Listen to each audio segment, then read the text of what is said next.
So I'm going to talk today about restoring trust and try and weave some things into it that I think will help us understand some ways that we can begin to move forward. I will first acknowledge, however, the treaty land that University of Alberta sits on and the various Indigenous peoples that have inhabited this land and continue to and influence our vibrant communities. So shout out to Treaty 6 peoples. We all want to live in a place like this or some analogous place. Most people, as we get old and need long-term care services, most people don't experience anything close to this.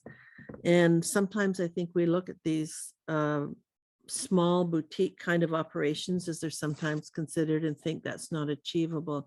I don't think that they're unachievable. They may not look quite like this. And I think having hope is a really important part of what we need to do going forward. We also see green farms in places like Europe, one of my favorite models, because it puts people in the outdoors doing meaningful work, collecting vegetables, feeding the animals, gathering eggs, walking to the dining room. And the evaluation material I've read out of some of these models, the green farm model in particular, is that people stay mobile much longer, stay mobile actually until quite close to death, and then have a very short actually trajectory of weeks until they die, which I think is closer to what most of us would like to do versus a long and lingering and sometimes incredibly difficult dying, as we see so often in nursing homes. This, unfortunately, is what it mostly looks like in Canada, not everywhere. I will make some statements that may seem like broad sweeping generalizations. There are always exceptions. There are stellar and wonderful examples of how it should be in our country and all countries. But of the 2,000 nursing homes in Canada, those stellar examples are not the majority. 70% of people in nursing homes, for example, are in wheelchairs. And I believe that we've normalized that as if that's how it has to be, when it doesn't have to be that way at all. But it requires some changes to things that are structural, fit to the processes of care. And certainly all the changes required in long-term care comes back to the basic ability to resource it properly and ensure that we have a workforce that's properly trained. So I will talk about the main recommendation we made out of the Restoring Trust report. We did this report in a ridiculously short period of time, I think because everybody thought the pandemic, I was asked in April to chair this, was going to last a few months, maybe at most. And so there was a significant amount of pressure to get this out so that it could be put in front of the Senate before it rose for the summer, and on and on and on. It turns out we could have moved at a bit more leisurely pace. We may update it. We're in discussions about whether that would be a useful thing to do at this point in time, 2 years later. One of the challenges in putting this report together, and we had a panel from people across Canada, from Nova Scotia, Ontario, Quebec, the prairies, et cetera, was that we got into a boiling the ocean problem. We had 8 to 10 weeks to do this, and we could have written a treatise or several treaties on what had led to the situation that we were in by the spring of 2020, where we were in the thick of it, and how could have been prevented and what needed to be done. But we sat down and had a talk with ourselves one day and said, if we could make one recommendation, and if the country did one thing that would make a significant and dramatic difference to what's happening now and to the care of older, frail, vulnerable adults in long-term care, what would it be? And we came very quickly to address the workforce issues. It isn't the only thing that needs to be done, but it was before the pandemic, and as you all know, is now an ongoing serious problem that, for all sorts of complex reasons, as a country, and we're not alone in this, are refusing to address. It's not that it's an easy issue to address, but we must address it or we're not going to make progress. The findings we had in this report, we looked at 5 decades of previous reports. And if you want a soul-destroying, heartbreaking experience, That would be one way to accomplish it. We have had reports for at least 50 years. They all always happen in response to some untoward event. There's a big public outcry. There's a government, usually, not always government, commissioned report. It's done. Recommendations are made. Maybe one or two things are done. It's shelved, and the political cycle switches, and nothing really changes over and over and over and over. We also looked at 10 years of what was in the media, and that was equally heartbreaking. We looked at a lot of studies, and the conclusion was that there was an unfailing repetition of findings, which really leads you quickly to what is there more fundamental core value-based issues going on that would drive such a thing to occur. This would not happen in the case of children, I might submit. So there's something different about what we're doing to, in this case, older adults. It might be broadened to consider many of those that are vulnerable. So what are the root causes? Because by the time we were doing this report, COVID was out in full bloom. And in that first wave of COVID, 80% of the deaths, COVID deaths in Canada, had happened in nursing homes. And that was far and above beyond anything that was happening anywhere else in the world. So it was shocking to think in a high income, high quality country where we view ourselves, I think, in a particular way, that this was happening. The root causes go to things like you see on this list. None of these are going to be new to you. I want to talk just for a minute, though, about the origins of nursing homes, because I think that's been a bigger influence and is the root of some of our issues, our value-based issues. But nursing homes in Canada had their roots in 17th century Elizabethan poor law. And Elizabethan poor law essentially set up a group of the undeserving poor. And you could, if you were a sociologist, perhaps bring that forward and say that we've let a class of the undeserving old emerge in this country. Nursing homes were in the beginning poorhouses and almshouses. So that's a difficult history to come out of without really concerted effort and really understanding it. I'm a big fan of knowing your history so that you don't repeat it, although apparently, as I look at the global geopolitics, that's not something we're very good at. There are chronic problems with financing, chronic jurisdictional battles. It's a complex and not always very well balanced regulatory environment, very risk aversive. There are inequalities and inequities and intersecting disparities. There's a high level of institutionalization. We think of it sometimes as often as healthcare and not as social care. And not, we think of homes and long-term care homes, and they're called different things in different places, not as homes. These are supposed to be homes where people come and live in the last stage of their life, but they have too much medicalization in many cases. This is all going to sound very grim. I'll try to get to something more positive in a minute. In this country and in many industrialized and many all countries in the world, we have not a very high value that we place on caregiving. And of course, caregiving is considered the work of women and domestic work. And after all, how very difficult could it be? So when you don't value something, all sorts of consequences happen. COVID and dementia and all of these things that came together have a disproportionate impact on women. Over 2/3 of people with dementia are women, over 2/3 of people, in some places, almost 90% of residents in nursing homes are women. 95% of the workforce is female. Well over 75% of the unpaid workforce are women. So there's a feminization, a big sex and gender issue that happens here. And as Andre said, we have a tremendously consistent inability to see ourselves as old, with dementia, and approaching death. We're so death aversive in this country. It's just shocking, actually.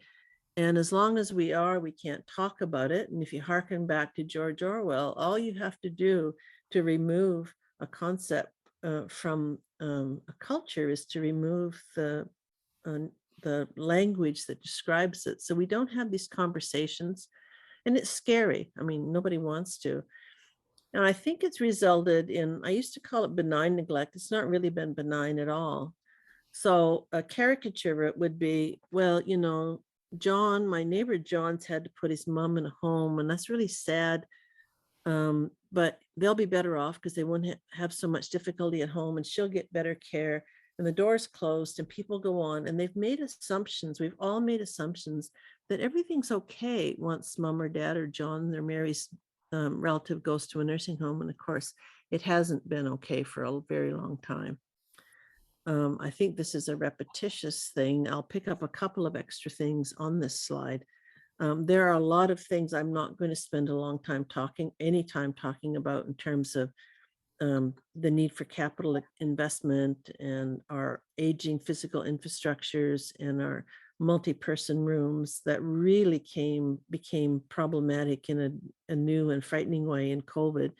You know, if you have people with not robust immune systems with a novel virus in a 4-bed room in a home that isn't really constructed to manage infection and contagion very well, there's nothing that can really happen in disaster. And when I was putting these slides together, I was thinking back and thinking, you know, we live now in, whatever the arguments might be, in a world of vaccines. In 2020, we lived through COVID without vaccines. And so I was thinking back to how incredibly frightening it was. And in fact, wondering, you know, we actually did incredibly well in many ways. It ravaged nursing homes, but it could have been even worse had there not been such a Herculean, not always successful, but really people in nursing homes went above and beyond the call of anything that I think might have happened in other sectors. It was, and I'll show a few qualitative findings at the end that kind of punctuate that. The system, as Andre said, is not integrated. And I'm going to talk a little bit about the kind of data that would help us manage the system. There is just a galling lack of data with which to manage this system. And an equally appalling lack of a system to act on the data and help people move and present it, even to present it in a way that's actionable. And it goes on and on. I want to comment on the direct care workforce. I mean, the workforce in nursing homes and long-term care homes is largely nursing. There are important groups of allied professionals. There are important groups of ancillary workers that are often neglected and in some provinces largely contracted out, which I think is problematic. There is an essential and very squeezed and under duress manager group. But this direct care workforce is composed of nurses, RNs, and LPNs, and care aides or personal support workers. About 90% of direct care is given by care aides. They're poorly trained, they're older women, they're racialized, they're remunerated poorly. And as before the pandemic, a third of them were working more than one job to make a living. In some provinces, it's worse than in others, or it's better in others, depending on how you want to look at it. We could not run nursing homes in this country without this workforce. And I'm hoping that the pandemic has shone some really stark lights that will help us rebalance what we need to be doing to support this really critical workforce who are doing care that most Canadians won't do. And they're caring for this complex older population that you all know about. They're old, they have dementia, they have multiple chronic conditions, they're very dependent, and they're coming later and much closer to death, which creates a whole new requirement for a strong palliative approach. But I think the foundational question isn't one of resources or training. I mean, those are critical issues. I think it's one of values. I mean, the question is what do you get to expect if you're old and infirm in Canada? And so underneath all of our problems are things that we don't like to talk about always in polite company. Our attitudes towards aging, our attitudes towards women, our attitudes toward caregiving are not said in polite company. Attitudes sometimes that they're old and they're close to death. They're not really unit producing citizens anymore. They don't really vote anymore. And there were, during the pandemic, strikingly shocking things said by some of our political leaders.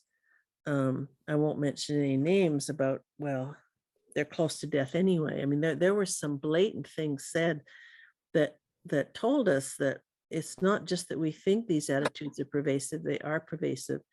Because when we value a population or a group, we tend to do things that support that group. So nursing homes and old people weren't the only people who suffered during COVID. Prisons were just a really cruel version of what was happening in nursing homes. People who were homeless, people who were poor, people with substance abuse and addiction problems. It attacked vulnerable people at a disproportionate rate. So what do we do moving forward? So we know that staffing in the workforce generally is insufficient across all provinces. We know that there's a poor to no evidence base about direct hours of care. It's equally sketchy about skill mix, which is as important as hours of care. And there are recommendations, but we need to be really conscious of the context in which recommendations are being made. So the most common recommendation you will hear about minimum hours of care is, well, it's 4.1. That is the truth. Well, 4.1 was a figure that came out of the United States of America in 2001. So it's 21 years old, when the population looked very different in long-term care, and it was from the United States. Anybody that I've talked to who's worked in this area for long periods of time, like for decades, will say, well, nobody wants to hear this, but for highly complex people who require skilled care, the hours are closer to 6 or 6.5. Well, people gasp at 4.5.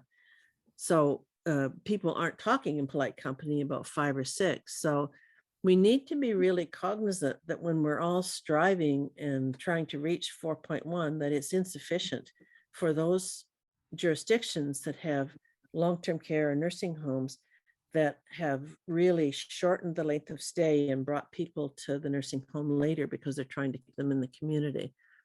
There's never been a staffing study in Canada. Not once in the history of this country has a government, the federal government, which is probably how it would need to happen, commissioned a study that would look at below what level of hours does care quality suffer. That could be done, but it's curious why it hasn't. We probably don't want to know the answer. So Houch et al., and I summarized some of their work last year, say that if you want to understand how you articulate staff, how you determine what you need, you've got to understand your residents, you've got to understand your workforce, you've got to understand your environment. It seems like common sense.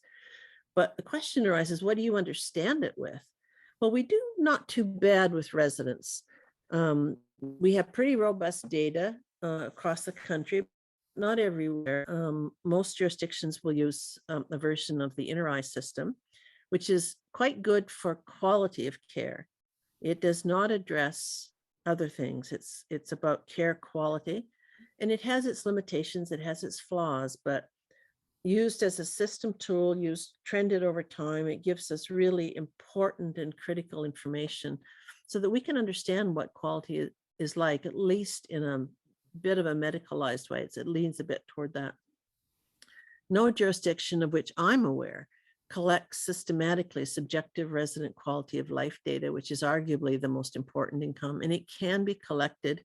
I have a colleague who's embarked on a very long-term mission, and we're starting to see some of his data about how you can actually work with care aides to get resident subjective quality of life, and it's valid, using some instruments from the UK. I'll talk more about that. So this is a project this fellow did, and I just wanted to show you how the RAI data can be really useful. We wanted to know what was happening to length of stay, because everybody was saying that it had fallen, it had plummeted. So between 2008 and 2015, which is when this were done, you see in Alberta just a really precipitous drop in length of stay. And you see an actual rise in Winnipeg, the Winnipeg region. That's because in Winnipeg, they have many people in nursing homes who don't need to be there. This is a bit old now. They're working to correct that. Alberta was very aggressive in 2006 to 8 within what they call aging in place policies. And so we built out assisted and supportive living and did some work in home and community care, and with the intention to do exactly this. But of course, when you do that and you don't lift resources, you get some unintended consequences. This slide just mirrors Oh, that. The When you reduce the length of stay and bring people to homes later, their ADL hierarchy, which is how much help they need with the tasks of daily living, rises. So you see a very dependent group of OS. Their CPS or cognitive scores worsen. So you see a very much cognitively impaired population. And their chest scores, which is a stability measure, and the rule of thumb is that if your chest score is over 2, you're probably within 6 months of death.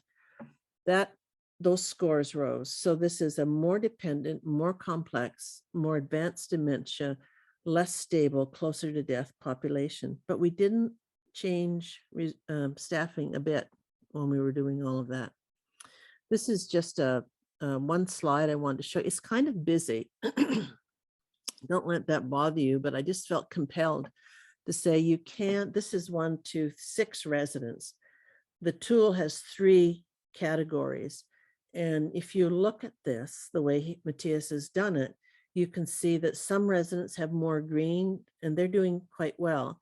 Others have more red, or they have more red in certain categories. And when you have a tool like this, it starts to enable you to not just trend over time whether things that you're doing to improve quality of life actually do, but you can go in and individualize it and say, John is really struggling in this area of worry and sadness and depression and frustration, not doing too bad in other areas. And you can start to tailor activities.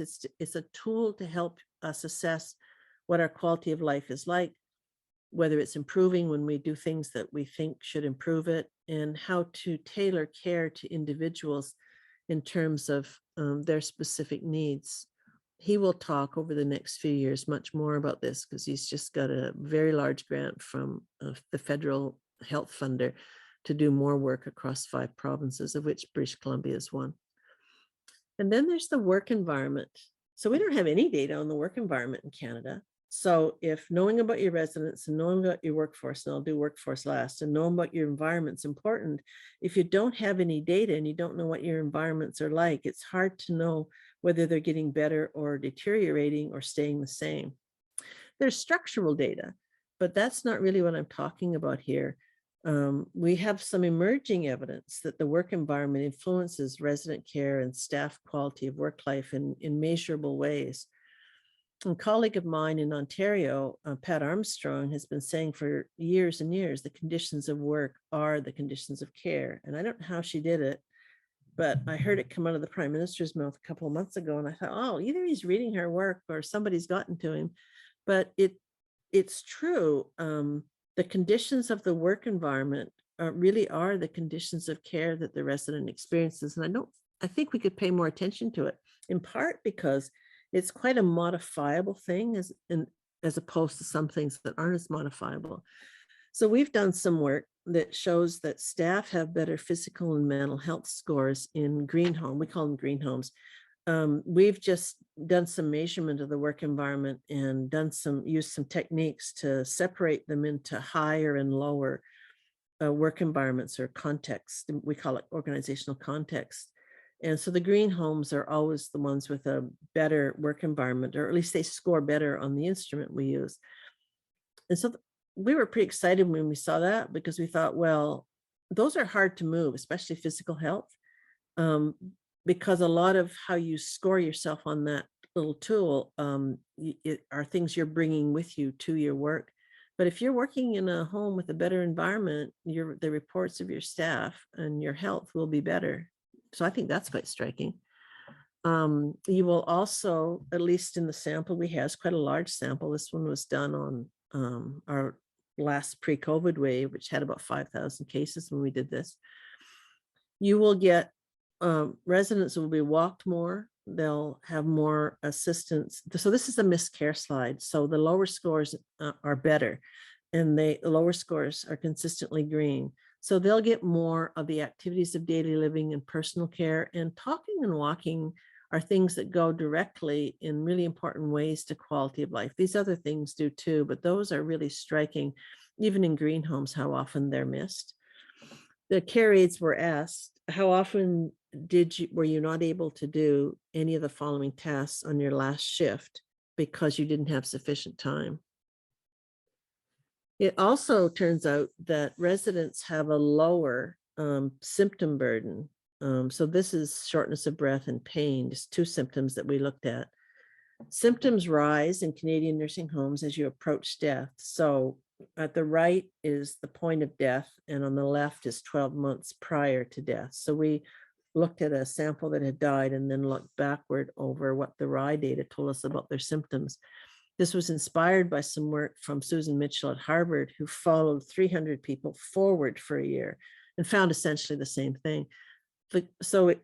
Symptoms do not have to be this high, and they do not have to rise this way at death. You can't get rid of all of them, but there's so much we know now about symptom management, and it's such a key part of a palliative approach. But what we were able to show is that in the green homes, even though it was still higher than you want, it was lower than in the less favorable environments. So work environments are a really critical component for us to start thinking about addressing. And then there's the workforce. There is like no data on the workforce. You can sort of find out from Stats Canada approximately how many people in this large occupational group work in Canada, but you can't get it broken down enough to say there are this many people in nursing homes, and there are all kinds of reasons why that's a problem. So we don't have basic demographic data. We don't have data about race and education and language spoken and all that sort of thing that's so important to understand the needs of this workforce. No data on quality of work life and general health. And when I say no data, I mean data that's systematically, routinely collected. We have research collections that have some of this, and no data on mental health and well-being. And I've already talked about that, so I won't repeat it again, because you know it anyway. This is just an illustration from a survey we took out of the field in late 2021 during whatever wave of COVID we were in late 2021. And I just popped it up because it's hard. We don't have this data systematically, but if you look at that, you think, oh goodness. In Alberta and Manitoba, which were in this particular study, 17% of the care aides are white. So if we're designing programs, for example, employee assistance programs, which tend to not work anyway, they're not used by this group. But if we're designing a program with white middle-aged women who are nurses around the table deciding what it should be, that's probably not going to be suitable, or any other combination of people that don't reflect the care aide workforce. It differs from province to province. Nova Scotia's picture is almost the opposite of that. So you can't say it's this way in every province, but in the larger provinces, it tends to be, with some within province differences. There are economic disparities in terms of remuneration. English is a first language. I popped the years as a care aide and years worked in this particular home in because we talk a lot about the turnover. I'm not sure the turnover is as big a problem as the basic supply, because for the last 15 years, we've been getting similar data in Western Canada that they tend to be in their home 6 or 7 years when we talk to them, and have been a care aide somewhere between 10 and 12 years usually. These data should be routinely collected, and more data like them. So I want to talk about the health of the workforce. These are pre-COVID data. I have post sort of like whatever you would count late 2021 as late COVID data, but we haven't really analyzed it yet. So I'm not showing it today, but never mind COVID, long before COVID hit, and these have been quite stable over time. The red bars are the people at high risk for burnout. And the bars reflect care aides, nurses, RNs, LPNs, and the allied groups. And there are 3 things we assess with burnout. The top 2 are bad and the bottom one's good, essentially. So you see really almost 50% of care aides, this is across provinces, are at high risk for burnout. About 25% of allieds are, or maybe 30, and about a third of RNs and LPNs. The LPNs are at a bit higher risk. That's really quite striking. I keep showing it, and we don't seem I don't even get excited anymore because I've seen it so often, but it's actually really striking and terribly worrisome. Why didn't we collapse before COVID?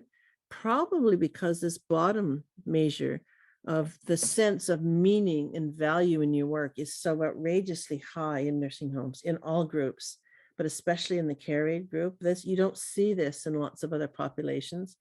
That may act as some buffer that mitigates against the ill effects of extreme risk for burnout. And just a note on burnout, we are hearing a lot, and you're going to hear more about traumatic stress and PTSD. And the numbers that I've looked at in the literature are really they're not worrisome, they're frightening. You see reports now about 20, 25, 30, 35, 40%, depending on the group, screening positive or actually having been diagnosed with PTSD, which is a worse. You have traumatic stress, and everybody doesn't get PTSD, but those who do have really severe symptoms. Some of those people with PTSD will have lifelong problems. And PTSD isn't benign. It hurts you. It hurts your body. It hurts your brain, and it causes health issues. And it certainly affects well-being and creates a degree of suffering that most of us probably don't appreciate. But traumatic stress is kind of like a hot fire that's burning. It can pass if it's mitigated and people have the support they need. Burnout's more chronic and harder to mitigate. And one might argue, certainly my colleague in Calgary, from whom I got this slide, she's a social worker, would argue potentially more dangerous over time if it's not addressed. Right now, in this post-COVID or peri-COVID world in which we live, we've got both of these going on in nursing homes and in other areas as well. I mean, you hear a lot about ICUs, but I wanted to talk, this is about nursing homes, and I think it might be worse because I suspect the burnout levels are worse. I'm just going to talk very quickly about a very few slides from this COVID impact assessment that we're just starting to analyze. And it's called the Alberta COVID impact assessment because the Alberta government was the first to fund it. But in fact, I should change the name because Manitoba and Nova Scotia governments came in and funded surveys in their provinces too. And Andre talked about some of these things. So these are some summary results of interviews we did with managers, care aides, LPNs, and nurses, and a few allies. We did about 100 interviews early last year, in part to hear the stories and in part to help us modify the survey to know what we should be looking for. We usually have to beg, borrow, and steal and put enormous effort in to get reasonable response rates because it's tough to do this work in nursing homes. They're busy. They don't have resources. They don't have enough staff.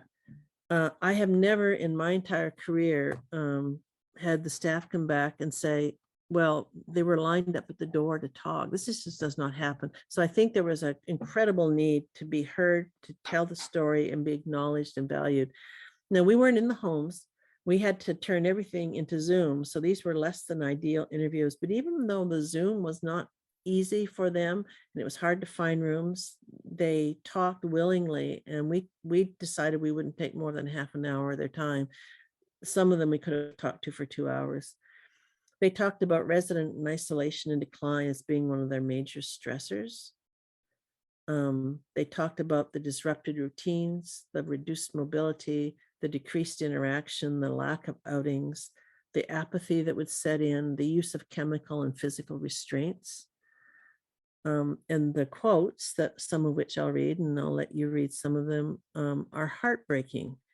And I haven't put some of the most heartbreaking in here. So overall, if you ask me what was the result of those interviews, I would say this tremendous distress that the staff felt that they couldn't help the residents, and the conflict they felt when different value systems or policies or care practices would clash. So what do I mean by that? Well, I'll talk in a minute about that. PPE had this huge effect. People in nursing homes, as you all know, have visual and hearing and other sorts of sensory challenges and deprivations and losses. So you address people, and people with dementia, as you all know, need familiarity and consistency and steadiness. So what did we do? We put them in the rooms, we locked them in, we kept them in sometimes for 3 months at a time. They couldn't come out. We dressed up in something like a hazmat suit so they can't hear through the mask well, they can't recognize them. They're frightened, they're anxious, and they're alone, and they can't see their families. We would not do this to children. I did not read one incident in this country where we did this to children and said, you have to die by yourself. Your parents can't come in. So clearly we don't value a life that's been lived as much as one that's to be lived. We should value them all, in my opinion. Sorry, I find this really distressing. The isolation had such a catastrophic effect on residents and then consequently on staff. Lack of personal care, the residents feeling punished, the lack of touch, the terrible disruption to the really important care aid resident trust relationship. A lot of frustration and distress over this. And then this inner conflict about, rushing and task-oriented care and this business of isolation, and which was done in the name of safety and not spreading contagion, versus keeping them safe versus quality of life. And they were afraid, especially in 2020 and early 21, they were afraid the families would infect the residents. They were afraid they'd go home and infect their families. There was just a lot of fear. And remember in the beginning, a lot of confusion about what was this virus? How did you get it? How deadly was it? Et cetera, et cetera. A lot of kind of overt comments that I would categorize as burnout. A lot of managers said, this is my Crimean War, and as soon as it's over, I'm gone. I want to talk for a minute about the loss of the rituals of grief and mourning and death. So they had what I would describe as really disrupted to no grief time and rituals. In hospitals everywhere that nurses of any level take care of people, preparing the body after death and having space and time it's really important. And lots of nursing homes have lovely rituals now. And I mean, you see it in movies and on Facebook where they do for transplant donors these walks of honor, but they do them in nursing homes, and more than in several nursing homes that I'm aware of. All those kind of rituals that mark a life, got disrupted.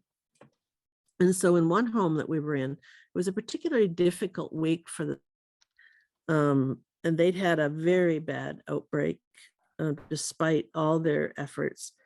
And when we tried to talk to them, a lot of them were able to really, they were shut down to some degree, but all they really could talk about in that home was toe tags and body bags. Well, I mean, these are people that they had months and years long relationships with. So I think when we say, oh, the staff have mental health problems, and all of you are probably worried about the mental health of your staff, I think it's so much more severe. And it might not be mental health problems. It's kind of, some people will talk about moral injury. Some people talk about wounds. Some people talk about anxiety and depression. Whatever all those things are, people are hurting and they need to heal. But unfortunately, the levels of staffing and the supply of staffing and all the other things that are happening aren't really making that as easy to do. Not that it was ever going to be easy as we might hope. And then just some few summary comments. Here's a manager on the bottom left who said, I'd come in and I should have 6 care aides, 2 LPNs, and there'd be just me and 2 care aides to run a floor of 34 people with COVID. It was traumatizing. It was probably the worst experience of my 40 years in nursing. We watched people on TV, on ventilators, in terrible condition, terribly sick, being put prone, everybody garbed up. And if you've ever worked ICU, you know how ill and incredibly critically ill those people in ICU were and how difficult those deaths were. The people in nursing homes were the same sick, exactly the same sick. They just weren't being resuscitated and put on ventilators. And I'm not suggesting they should have been. So So it wasn't just overwhelming because there weren't staff. It was overwhelming because the residents were so sick. So vaccines were nothing short of miraculous when they appeared, as anybody who's working in nursing homes knows. It didn't fix everything, but it took away some of this horrific experience that everybody was having. There were a few silver linings. And I would say of all the silver lining, and the care aides in particular talked about, the managers and nurses and care aides talked about different ways they coped. The managers who had more resources would talk about, well, I had my meals brought in and I upped the housekeeping, and they would do those kind of things sometimes, and they would say, well, I just couldn't cope. So I went to a counselor. They could afford those. They didn't use the EAP systems. They went and purchased those kinds of services. And they had their ways of ill coping too. The managers were quite candid as well. I just drank or ate my way through COVID. That's the only thing I could do. Not all of them, but they would be more candid and talk to us about how terribly important teamwork was, how important their family was. And they talked about two families, their work family and their home family. And they talked much more than I might have expected about how important their faith was during this, whatever that faith-based experience and practice was like. I like this quote a lot on the right. In times of trouble is where your team really comes close. I think we grew because the team became more close during the pandemic. It showed us that we have it in ourselves to actually deliver really good care, even in the worst of situations. And we have some brave people who might be just as brave as soldiers, though they don't carry a gun. And I think that this particular LPN is correct. They talked a lot to us about how they don't think they could have gotten through without the team support. Not all homes, not all care aides had it, but many of them did. And that what they were getting through, as you all know, as well as the managers and everybody else who was working, wasn't just a bad patch. It was months and months of no vacation and working consecutive shifts that just boggle the mind, working double shifts. And many of the staff that we talked to, and this would be in early 21, were quite shut down. And you would ask them how they would cope, and they would say, well, I just cope. I go home. What do you do when you get home? I go home and sometimes I eat and I go to bed, or I watch TV and I get up and I go back. And day after day after day after day, in part because of their tremendous commitment to the residents, and in part because of their commitment to their team members, because they knew what would happen if they didn't go in. So this is a place we want to get away from, and we can. This is absolutely achievable. And I've tried to outline some ways that we can use better data to inform us more about our staffing needs. But of course, that's not fixing the political and public will to value this population and to make choices that say, we actually can afford 4.5 or 5 or 5.5 hours of care. It's not that there's no money in our system, it's how we choose to spend it. And sometimes we can develop strategies that don't require a gazillion dollars, but there is a fundamental structural deficit in the workforce that I think has to be addressed. And we can aspire to different models, whether they're greenhouses or dementia villages, or my personal favorite, the equine facilitated, organic, expensive private home in Tucson, which I visited a few years ago because I was so interested in their equine program.